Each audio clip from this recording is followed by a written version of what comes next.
وہ آ رہا ہے بیٹی، بوا نے لاؤنج میں داخل ہوتے ہی لائبہ کے سر پر گویا دھماکہ سا کر دیا۔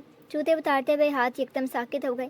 انتہائی بے یقینی اور بے اعتباری کسی کیفیت میں لائبہ نے سر اٹھا کر دیکھا۔ لائبہ کی پھٹی پھٹی آنکھوں میں دہشت و خوف کے سائے بخوبی نظر آ رہے تھے۔ بوا، کیا آپ سچ کہہ رہی ہیں؟ لائبہ نے انتہائی دقتوں کے ساتھ جملہ پورا کیا۔ ہاں بیٹی، اب اس عمر میں کیا تم سے جھوٹ بولوں گی؟ بوا دل گرفتگی سے گویا ہوئی۔ تو بوا اب ہمارا کیا ہوگا؟ لائبہ کے اعصاب اب جواب دینے لگے۔ گلابی چہرہ ایکدم سرسوں کے پھول کے مانند زرد ہو گیا۔ بیٹی تم کیوں فکر کرتی ہو؟ میں ابھی زندہ ہوں، تم خود کو اکیلا کیوں سمجھ رہی ہو؟ بوا لائبہ کی بدحواسی کو دیکھ کر گھبرا گئی۔ انتہائی کھوکھلے انداز میں اسے تسلی دی، حالانکہ لائبہ یہ بات اچھی طرح جانتی تھی کہ بوا خود تو اپنے آپ کو سنبھالنے کے لائق نہیں ہے، اسے کیا سہارا دیں گی۔ لائبہ سر تھام کر بیٹھ گئی۔ ذہن کے دریچوں میں یہی سوال مستقل دستک دے رہا تھا کہ اب کیا ہوگا۔ اچھا تم کھانا تو کھا لو، بوا نے اس کا دھیان بٹانا چاہا۔ وہ کب آ رہا ہے؟ لائبہ نے بوا کی بات کو نظر انداز کرتے ہوئے پوچھا۔ اب بھوک کس کو لگ رہی تھی، بلکہ اس منحوس خبر کے ساتھ ہی اس کا چین و سکون، نیند سب اڑ چکے تھے۔ وہ فون پر کہہ رہا تھا کہ بوا کچھ رک سی گئی۔ کیا کہہ رہا تھا بوا؟ لائبہ نے استفسار کیا۔ وہ کہہ رہا تھا کہ آج رات کو اس کی وہ کیا کہتے ہیں اسے، بوا نے کچھ سوچتے ہوئے ماتھے پر ہاتھ مارا۔ ہاں، ہوائی جہاز آئے گا۔ کیا آج رات کو ہی آ رہا ہے؟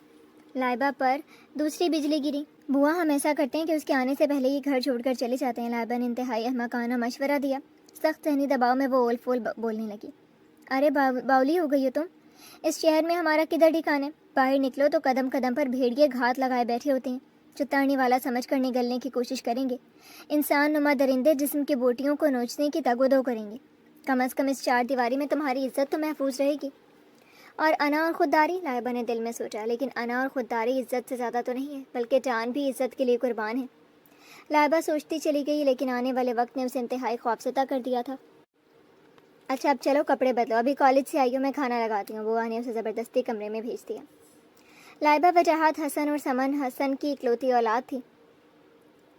وجاہت حسن کے بڑے بھائی عنایت حسن سمن کو پسند کرتے تھے، لیکن سمن نے اپنے دل کے مسند پر وجاہت حسن کو بڑی شان سے بٹھا رکھا تھا، اور خود وجاہت حسن بھی سمن کو دیوانگی کی حد تک چاہتے تھے۔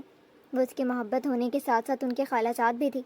جب ستوت بیگم نے اپنے بڑے بیٹے کی شادی کا ارادہ کیا اور عنایت حسن سے ان کی پسند پوچھی تو انہوں نے جھٹ سے سمن کا نام لے لیا۔ یہ سن کر وجاہت حسن کی ہستی ڈول گئی۔ وہ جسے بچپن سے چاہتے آئے تھے، ہزاروں بار تصور کی دنیا میں سمن کو اپنی دلہن کے روپ میں دیکھا تھا، اب حقیقی دنیا میں انہیں اپنی بھابھی کے روپ میں دیکھنا قطعی گوارا نہ تھا۔ اتنا دل گردہ وہ کہاں سے لاتے؟ اپنے بھائی کی خوشی کی خاطر وجاہت حسن نے اپنے منہ میں کفل ڈال لیے، لیکن سمن یہ سن کر ہتھے سے اکھڑ گئی۔ انہیں شروع سے ہی عنایت حسن پسند نہ تھے۔ ان کے انداز و اطوار سے وہ ہمیشہ چڑھتی تھی، چونکہ وہ اپنے باپ کی چہیتی تھی۔ والدہ حیات نہ تھی تو صاف لفظوں میں اپنی پسند اپنے باپ کو بتا دی۔ وہ اپنی بیٹی کو بہت چاہتے تھے، لہٰذا انہوں نے صاف لفظوں میں ستوت بیگم کو اپنی اکلوتی بیٹی کی خواہش سے آگاہ کر دیا۔ ستوت بیگم کچھ متذبذب ہوئیں، کیونکہ بڑے بیٹے نے سمن کی خواہش کی تھی، لیکن پھر یہ سوچ کر مطمئن ہو گئیں کہ سمن کا رجحان وجاہت کی طرف ہے، تو بھلا انہیں کیا اعتراض ہو سکتا ہے؟ دونوں صورتوں میں بہو تو ان کی ہوگی، لیکن عنایت حسن نے ہنگامہ کھڑا کر دیا۔ سمن کو پانے کی ضد سوار ہو گئی، اور یوں بالآخر ایک زبردست معرکے کے بعد سمن وجاہت حسن کی زندگی میں بہار بن کر رنگ بکھیرنے چلی آئی۔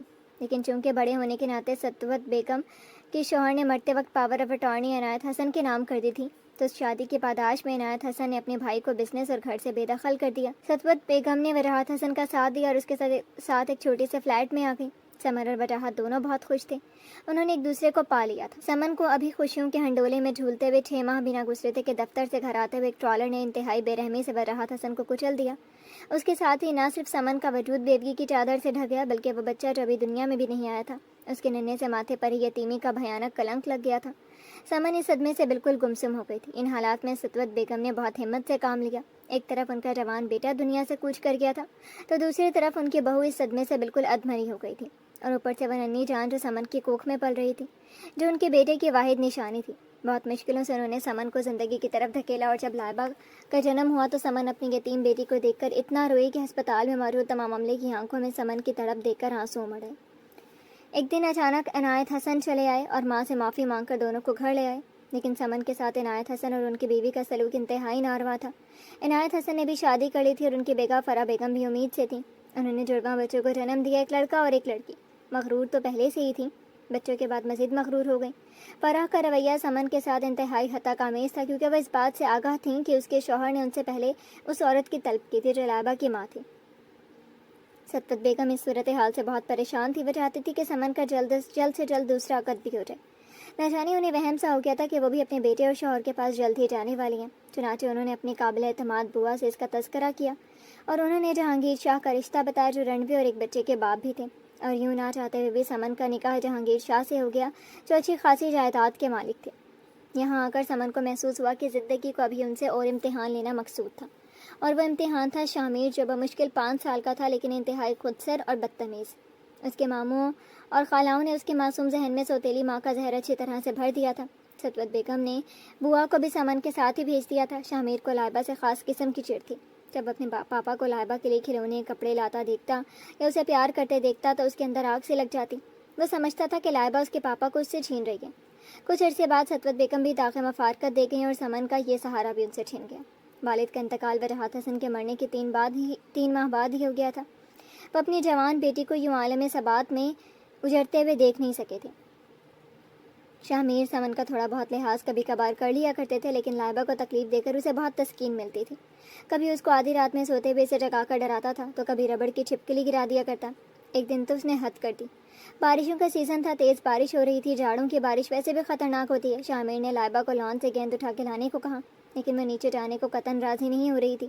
اسے بارش سے بے تحاشا خوف آتا تھا. شاہ میر لائبہ کو کھینچتا ہوا سیڑھیوں کی جانب لے گیا. شومئی قسمت کے سامنے کوئی نہیں تھا. شاہ میر نے تیش کے عالم میں لائبہ کو سیڑھیوں کی طرف دھکیلا. پھسلن کی وجہ سے اور غیر متوقع دھکے سے وہ توازن برقرار نہ رکھ سکی اور دھڑام سے سیڑھیوں سے گر کر بے ہوش ہو گئی. اس کے ماتھے سے بھل بھل خون بہنے لگا. کچھ لمحے کو اسے ندامت ہوئی لیکن پاپا کو اور سمن آنٹی کو اندر آتے دیکھ کر اور پاپا کو لائبہ کی جانب بھاگتے دیکھ کر وہ پھر سے بے حس بن گیا اور چپکے سے اپنے کمرے میں آ کر لیٹ گیا. ماہو سال تیزی سے بدلنے لگے. جہانگیر شاہ اور سمن ایک ٹریفک کے حادثے میں انتقال کر گئے اور لائبہ اس بے رحم دنیا میں یکو تنہا شاہ میر کی اذیت اور نفرت برداشت کرنے کے لیے رہ گئی. 13 سال پہلے شاہ میر آسٹریلیا اپنے ماموں کے پاس چلا گیا لیکن جاتے جاتے وہ لائبہ سے کہہ گیا تھا کہ جب میں واپس آؤں تو اس گھر میں تمہارا وجود نہ ہو. اس وقت وہ صرف 15 سال کی تھی لیکن زندگی کے نشیب و فراز نے اسے وقت سے پہلے اچھا خاصا میچیور بنا دیا تھا. وہ شاہ میر کے بات کا مفہوم جان گئی تھی اور آج وہ آ رہا تھا اور اس کی جان سولی پر اٹکی ہوئی تھی. اور بیٹا شاہ میر، تمہارے ماموں اور ان کے بچے وغیرہ سب ٹھیک ہیں؟ رات کھانے کی میز پر بوا شاہ میر سے خیریت دریافت کر رہی تھی. شاہ میر کے لیے انہوں نے خاصا اہتمام کیا. وہ انتہائی مختصر جواب دے رہا تھا. لائبہ کو اس کا سامنا کرنے کی ہمت نہیں ہو رہی تھی اس لیے وہ کھانے کی میز پر بھی نہیں آئی. اس نے کھڑکی کی اوٹ سے شاہ میر کی ایک جھلک دیکھی تھی. شکل و صورت کا تو وہ پہلے بھی اچھا تھا لیکن اتنے عرصے مغرب میں رہنے کے بعد وہ خاصا صحت مند اور ہینڈسم ہو گیا تھا لیکن انداز وہی مغرورانہ اور تنفرانہ تھے. لائبہ ایک بار پھر سے خوف کے آکٹوپس میں جکڑنے لگی. سارا دن کالج میں وہ ذہنی طور پر غیر حاضر رہی. کیا بات ہے لائبہ، کچھ ڈسٹرب ہو؟ رابعہ نے اس سے استفسار کیا. رابعہ اس کی واحد سہیلی تھی جو اس کے قریب تھی لیکن لائبہ نے کبھی بھی اس سے ذاتی باتیں شیئر نہیں کی تھیں. اپنی کمزوریاں سب کے سامنے تشت اسبام نہیں کرنا چاہتی تھی. نہیں ایسی کوئی بات نہیں ہے. لائبہ چونک گئی. اگر کوئی پرابلم ہے تو مجھ سے شیئر کر لو، رابعہ نے خلوص سے کہا. لائبہ کا دل چاہا کہ اس کے گلے لگ کر وہ اپنی ساری کتھا سنا ڈالے لیکن اس نے اپنے آپ کو باز رکھا کہ پتہ نہیں رابعہ اس کے بارے میں کیا سوچے. اصل میں وہ بوا کی طبیعت کچھ ٹھیک نہیں ہے. اس نے جلدی بہانہ بنایا. چلو گھر چلتے ہیں ورنہ بس نہیں ملے گی. لائبہ اسے تیزی سے کہتے ہوئے گیٹ کے باہر لے گئی. گیٹ کے باہر آتے ہی اس کا حلق تک کڑوا ہو گیا. سامنے رابعہ کا نظر باز چھچھورا بھائی بائک لیے انتہائی عامیانہ انداز سے کھڑا تھا. اسے آدھا دیکھ کر ایک ادا سے مسکرایا. لائبہ کی جان چل گئی. کئی بار اس کے جی میں آیا کہ رابعہ سے اس کی شکایت کر دے لیکن پھر وہی سوچ آڑے آتی کہ وہ کیا سوچے گی اس کے بارے میں. اچھا رابعہ، میری بس آ گئی ہے، خدا حافظ. وہ تیزی سے بس کی جانب چل دی. بہت دنوں بعد وہ شام کو لان میں آئی تھی کیونکہ اس نے ابھی شاہ میر کو باہر جاتے دیکھا تھا. بڑے خوشگوار موڈ میں وہ انتہائی ریلیکس انداز میں کین کی کرسی میں بیٹھ کر اپنی من پسند کتاب میں حسب معمول گم ہو گئی. شاہ میر جب اپنا موبائل ٹیبل پر بھول آیا تھا، لینے آیا تو اسے دیکھ کر چونک گیا. پیلے اور لائٹ اورنج کے امتزاج کے سوٹ میں ڈھیلی سے بالوں کی چوٹی بنائے وہ کتاب پر جھکی ہوئی تھی. مان کسی احساس کے تحت اس نے نظر اٹھا کر دیکھا تو ساکت رہ گئی. شاہ میر بھی کچھ کنفیوژن کا شکار تھا. کون ہو تم؟ شاہ میر نے ذرا سختی سے پوچھا. وہ گھبرا کر اٹھ کھڑی ہوئی تھی. وہ میں اسے سمجھ نہیں آ رہا تھا کہ کیا بولے. ہاتھ پاؤں ٹھنڈے سے پڑ گئے تھے. اوہو آئی سی. اس نے ہونٹ سیٹی کے انداز میں بنائے. تو آپ مس لائبہ ہیں؟ شاہ میر نے ضرور دے کر کہا. جی السلام علیکم. لائبہ نے تھوک نکلتے ہوئے بمشکل سلام جھاڑا. تو آپ یہاں ابھی تک موجود ہیں؟ انتہائی غیر متوقع طور پر یہ الفاظ ابھرے. توہین اور اہانت کے احساس سے اس سے نگاہ اٹھانا دو بھر ہو گیا. اس کا جی چاہا کہ زمین پھٹ جائے اور وہ پیوندے زمین ہو جائے. دیکھیے شاہ میر صاحب، اس نے خشک ہونٹوں پر زبان پھیر کر اپنے آپ کو بولنے پر آمادہ کیا.